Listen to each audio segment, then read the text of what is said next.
Good morning and thank you. Welcome back to everyone.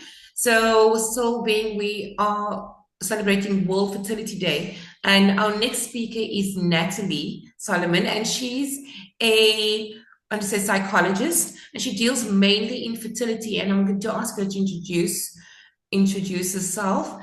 We're talking about the emotional side of the emotional and psychological side of going through infertility. So Natalie, thank you for joining us, and please introduce yourself to our audience.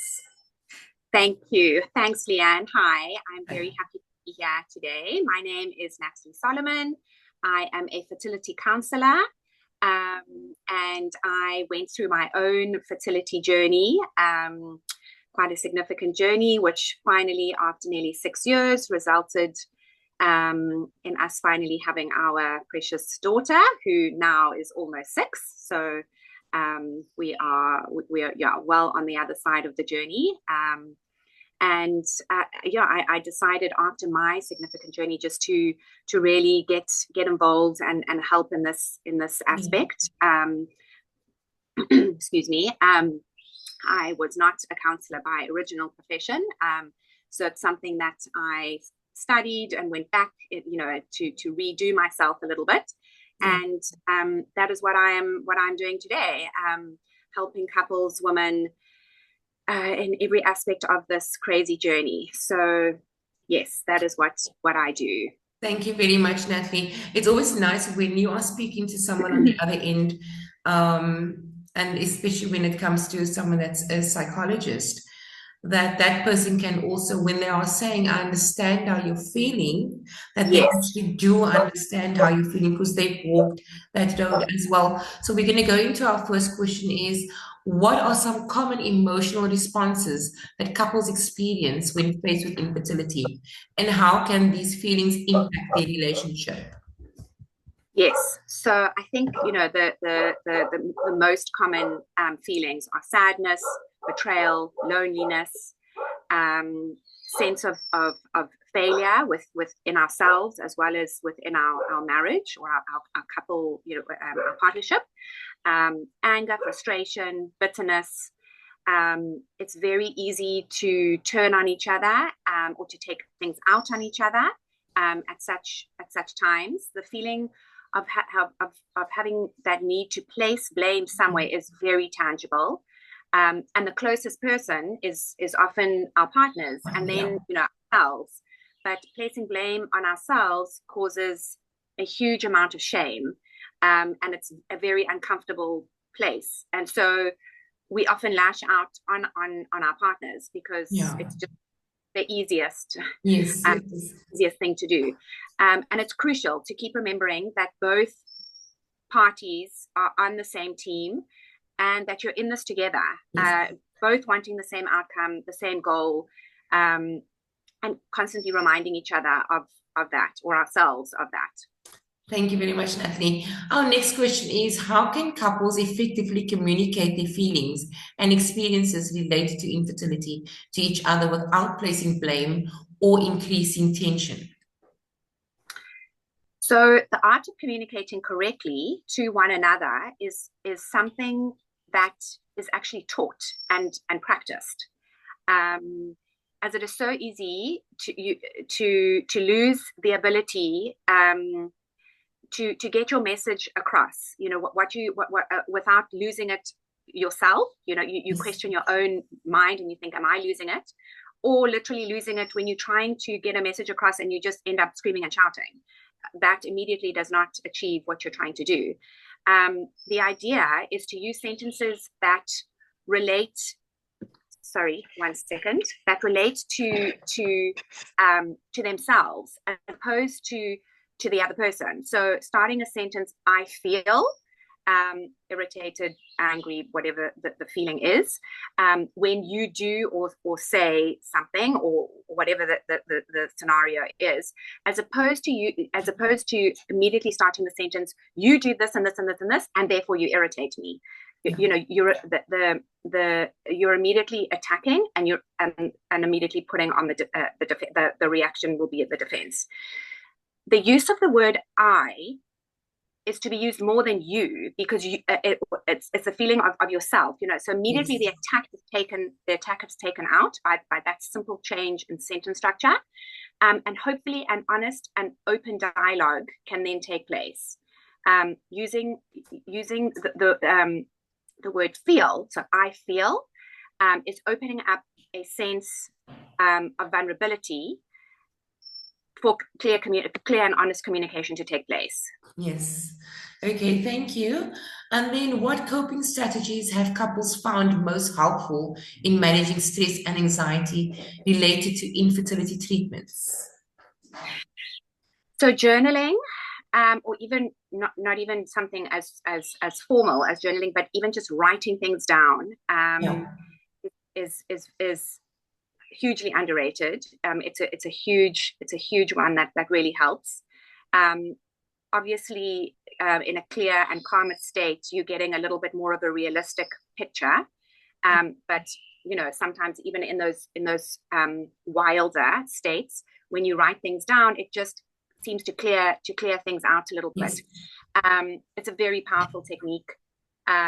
Counseling, as I've said, learning the ability to fully hear the other party and their experience. Counseling together or separately, it just creates a shift, even subtly, that just sometimes needs to take place. Exercise, moving the body in some way is always important.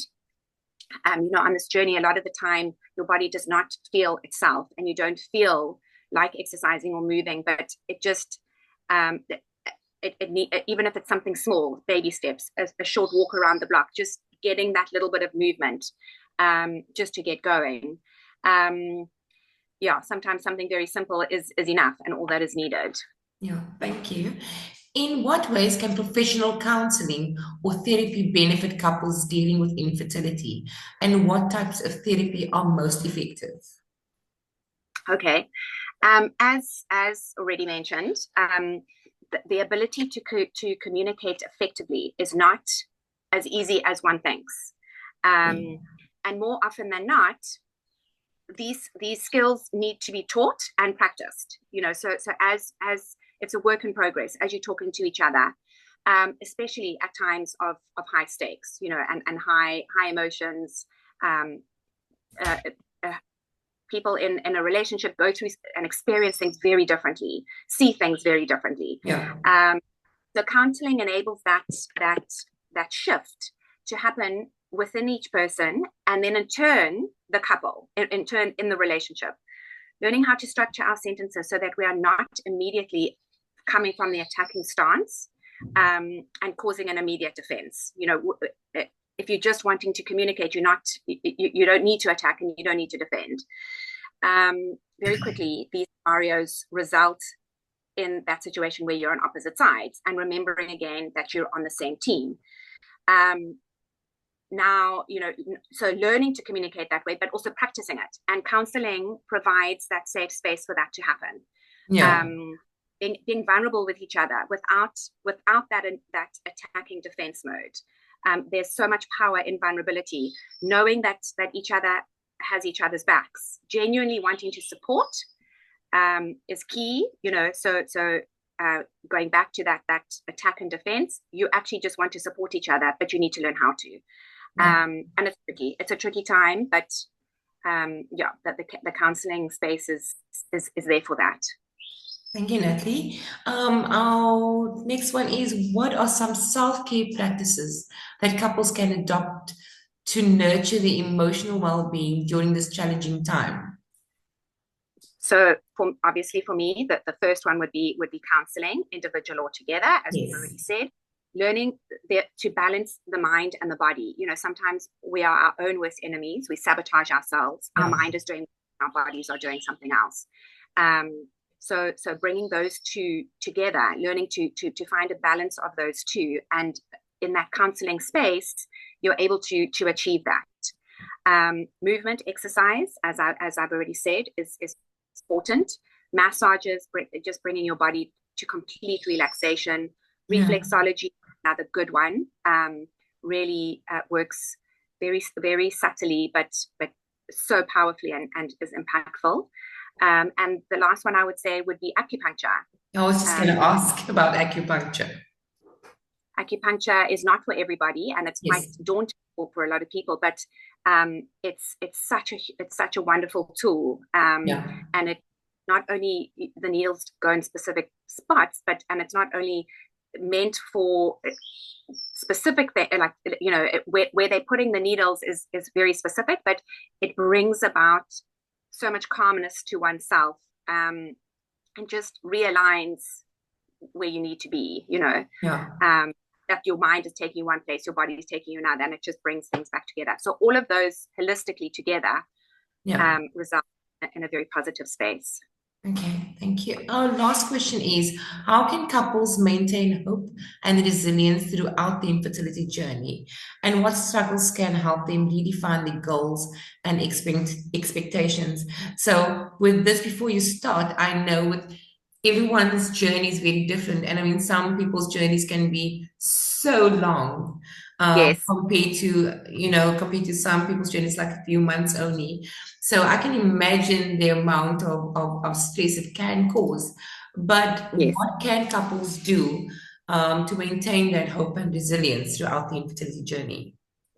So I think one of the most important things to kind of remember or keep in mind in today's day and age, there are so many options Yeah. and ways, with technology and the advancement of medication and all, all those kinds of things that are available to us that are there to explore, and to ultimately achieve their goals of having a baby, becoming a parent, fulfilling that dream. Yeah. Um, being realistic in the process, I mean, trusting the process, obviously, but being realistic in that. So you might have your life plan looked like a certain way, and that plan doesn't always pan out. Yeah. But it doesn't mean that that it doesn't not another better way or Yes. the best way sometimes, trusting the doctors and the clinics. Obviously you need to advocate for yourselves and all that kind of stuff, but the doctors are really there, and they are real life heroes, Yeah. so trust them. Being open to other avenues that you may not have ever contemplated, thought of, but opening yourself up, to achieve what you've set out for this Yes. whole journey. And as I say, it may not have been what you first envisioned, Yes. but it could work out even better. Yes. And especially, in today's day and age, there are just so many things at our fingertips, that can achieve our goals. Thank you very much. Thank you, Natalie, for joining us and going through this. I know you were very nervous about doing this talk, but you were amazing. This was very important because I think that through our journey we forget about the how the emotional side of things, so the psychological side of dealing with infertility actually does affect you. You're more worried Yes, about the medical side of things, but you're forgetting there's another part. And I think the yes, two works hand in hand, when you're going through this. yes, absolutely. There's no doubt about it. Yeah. Um, So definitely. Natalie she's based in Cape Town, but if anyone wants to get hold of her, and you are going through the journey, I do suggest you contact her. She is listed on our page. She will, I'll ask her to give her information now as well. But if you are going through this journey, I do suggest, and I think the fertility specialists as well, they do speak about speaking to someone when you are going on this journey. It's very important. So, Natalie, if you don't mind, please leaving your details of how they can get hold of you. Yes. And so as Leanna said, I'm based in Cape Town for in-person sessions, but I do a lot of sessions on Zoom all over the place. So, Yeah, I'm closed to any and all. yeah. So my details are all on Leanne's page, but my email address is nataliehunt7@gmail.com. I'm also available on my cell phone, WhatsApp, phone calls, 082-818-4222. And my website, I've got a website which you can also book, or contact me via there to book. and read a little bit about my own journey and where I've come from and where I am, it's www.journeyfertility.co.za. Perfect. Thank you very much, Natalie. Like Natalie has mentioned, is she's also been on this journey of dealing with infertility. So it's like I said, it's always nice to speak to someone that has actually been on the journey, that understands how you feel, that can connect with you on that level. So thank you very much for joining us, and I hope you guys all have a nice day. Thank you very much, Natalie. Have a great day Thank further. you so Pleasure. much, Leanne. Thank Thanks. you. Bye. Bye.